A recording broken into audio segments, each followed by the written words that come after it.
जी, जैसे शुरुआत से माना जा रहा था पारस को लेके कि अगर स्थिति साफ नहीं होती है, बीजेपी की तरफ से सहयोग या सीटें नहीं मिलती हैं, तो इंडिया गठबंधन चले जाएँगे, लेकिन अब तक नहीं गए हैं। क्या संभावना हो सकती है? क्या विकल्प तलाश रहे हैं लगता है पशुपति पारस? देखिए, बिल्कुल और ज़ाहिर-सी बात है कि बिहार की जो राजनीति है, उसमें कई ऐसे पेच फँसे हुए हैं, जिसमें लगातार उलझनें बढ़ती हुई दिखाई पड़ती हैं। अगर हम सिर्फ़ एनडीए खेमे की बात करें, तो यहाँ पर वाक़ई सब कुछ ठीक-ठाक लगता है। जिस तरह से बीजेपी, जेडीयू मिलकर सरकार चला रहे हैं, इसमें अब चिराग पासवान को मना लिया गया है। तो ऐसे में लग रहा है कि दूर से कि सब कुछ ठीक-ठाक है, लेकिन अंदर खाने में स्थिति उतनी बेहतर नहीं है, क्योंकि उपेंद्र कुशवाहा भले ही अभी कह सकते हैं साथ होने की बात कर रहे हैं, लेकिन वो भी नाराज़ थे, मांझी नाराज़ हो गए, मुकेश सहनी भी दूसरा रास्ता तलाशते हुए नज़र आ रहे हैं और सबसे बड़ा विकल्प जो कह सकते हैं कि पशुपति पारस जो एक समय बीजेपी के लिए था, उनको ही उन्होंने दरकिनार कर दिया। अब ऐसे में पशुपति पारस की जो राजनीति है, उसमें कई उलझनें पैदा हो रही हैं, कई दिक्कतें आ रही हैं, कई मुश्किलें आ रही हैं, क्योंकि उनके पास जो 3-4 सांसद थे, वो कह सकते हैं रफ्ता-रफ्ता फिर चिराग पासवान की तरफ जा रहे हैं और ऐसे में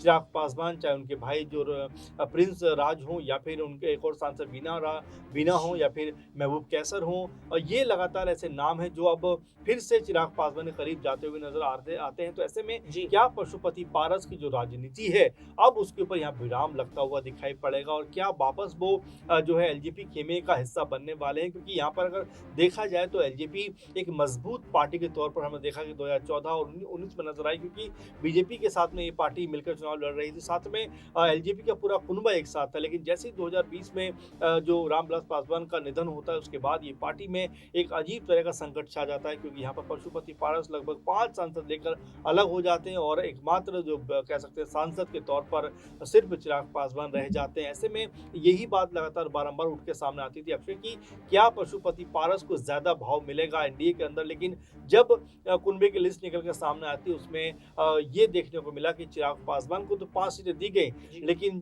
पशुपति पारस को एक भी सीट नहीं दी गई। इससे आप अंदाज़ा लगा सकते हैं कि किस तरह का छलावा बीजेपी या एनडीए कुनबे ने पशुपति पारस के साथ में किया। अब ये लग रहा है कि पशुपति पारस पूरी तरह से इंडिया गठबंधन में जाने का मन बना चुके हैं। आज शायद लालू यादव के साथ मीटिंग भी उनकी है। तो ऐसे में कई अहम मुद्दों पर बात हो सकती है, क्योंकि पशुपति पारस जो है उनको यहाँ से कोई ना कोई विकल्प तो चाहिए।